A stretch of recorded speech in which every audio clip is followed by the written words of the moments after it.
కృష్ణానది మహోగ్ర రూపం దాల్చింది. ఎగువన కురిసినటువంటి వర్షాలతో భారీగా వరద నీరు ప్రవహిస్తోంది. నదిపై ఉన్న ప్రాజెక్టుల గేట్లని దిగువకు నీటిని విడుదల చేస్తున్నారు. ప్రకాశం బ్యారేజ్ దగ్గర రెండో ప్రమాద హెచ్చరిక జారీ చేశారు. బ్యారేజ్ దగ్గర 15 అడుగులకు నీటి మట్టం పెరిగింది. పులిచింతల ప్రాజెక్టుకు భారీగా వరద ప్రవాహం వస్తోంది. దీంతో దిగువకు 6 లక్షల క్యూసెక్కులకు పైగా నీటిని విడుదల చేయడం జరిగింది. 18 గేట్ల ద్వారా నీటిని విడుదల చేస్తున్నారు. పులిచింతల ప్రాజెక్టుకు భారీగా వరద ప్రవాహం వస్తుండటంతో గుంటూరు, పల్నాడు ఈ 2 జిల్లాల్లో పలు చోట్ల రాకపోకలు నిలిచిపోయాయి. అమరావతి నుంచి పెద్దమద్దూరు వెళ్లేటువంటి రహదారిపై వరద నీరు ఉధృతంగా ప్రవహిస్తుండటంతో రాకపోకలు నిలిచిపోయాయి.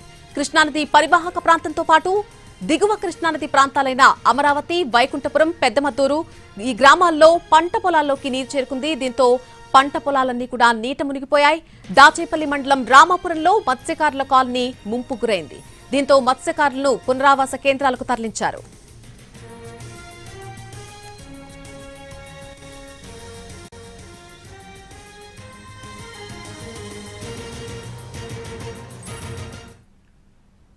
కృష్ణానది మహోగ్ర రూపం దాల్చింది. ఎగువన కురిసినటువంటి వర్షాలతో భారీగా వరద నీరు ప్రవహిస్తోంది. ఈ వరదకు సంబంధించి పూర్తి అప్డేట్ మా ప్రతినిధి రామారావు అందిస్తారు. రామారావు,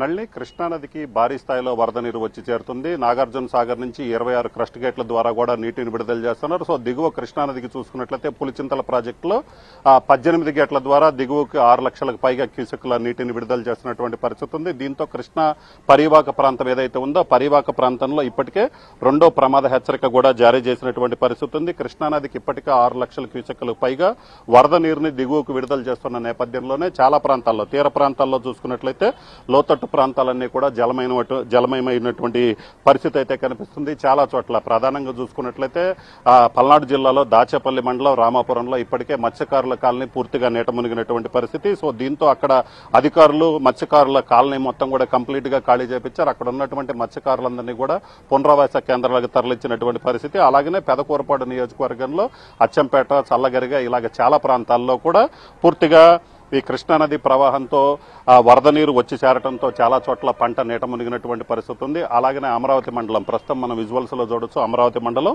పెదమద్దూరు వద్ద అయితే మాత్రం ఇక్కడ కృష్ణాకి బ్యాక్ వాటర్ ఏదైతే ఉందో ఈ బ్యాక్ వాటర్ వెనక్కి తనటంతో ప్రస్తుతం అమరావతి మండలం పెదమద్దూరు నుంచి కూడా విజయవాడకు సంబంధించినటువంటి రాకపోకలన్నీ కూడా పూర్తిగా నిలిచిపోయినటువంటి పరిస్థితి ప్రస్తుతం మనం విజువల్స్ లో రోజు.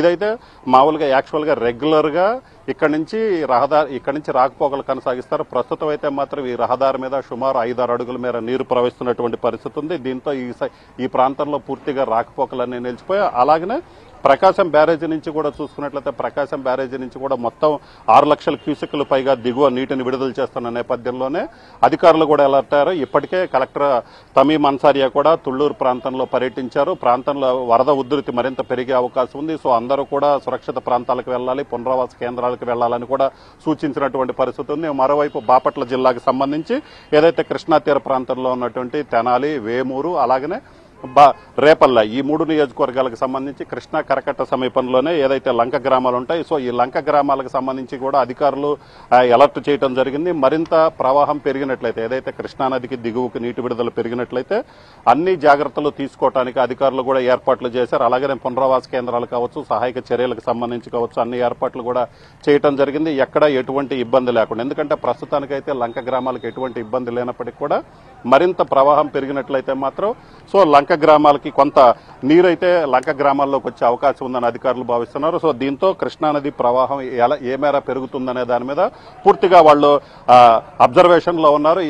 ఏ క్షణమైనా కూడా నీటి ప్రవాహం పెరిగినట్లయితే లంక గ్రామాల ప్రజలు ఎవరైతే ఉన్నారో సో వాళ్ళందరినీ కూడా పునరావాస కేంద్రాలకు తరలించేందుకు కూడా ఏర్పాట్లు చేస్తున్నారు. అయితే ఈ ప్రవాహం అనేది ఇంకా కొనసాగుతున్నటువంటి పరిస్థితి ఉంది, మరింత పెరుగుతుందని కూడా అధికారులు అంచనా వేస్తున్నారు. సో ఈ నేపథ్యంలోనే కృష్ణా పరివాహక ప్రాంతాల్లో ఎక్కడైతే ముంపు గురయ్యే ప్రాంతాలు ఉన్నాయి ఆ ప్రాంతాలన్నింటిలో కూడా హై అలర్ట్ జారీ చేయడం జరిగింది. ఇప్పటికే రెండో ప్రమాద హెచ్చరిక జారీ చేశారు. ఈ నేపథ్యంలోనే ముంపుకు గురయ్యే ప్రాంతాలన్నింటిలో కూడా అధికారులు అలర్ట్ చేయడం జరిగింది. ఎప్పుడు ఎలాంటి పరిస్థితినైనా ఎదుర్కొనేందుకు కూడా అధికారులు అన్ని ఏర్పాట్లు చేశారు.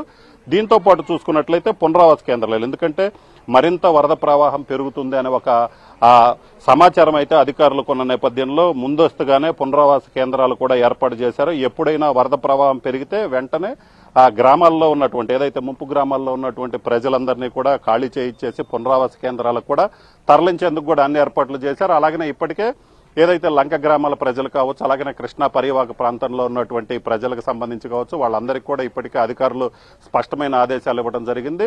వరద ప్రవాహం మరింత పెరిగే అవకాశం ఉంది, అలర్ట్ గా ఉండాలని కూడా అధికారులు చెప్పారు. అలాగే సహాయక చర్యలకు సంబంధించి కావచ్చు, మిగతా విషయాల్లో కావచ్చు పూర్తి స్థాయిలో అన్ని చర్యలు కూడా చేపట్టామని అధికారులు చెప్తున్నారు. Nalini. Right Ramarao, thank you for the live update.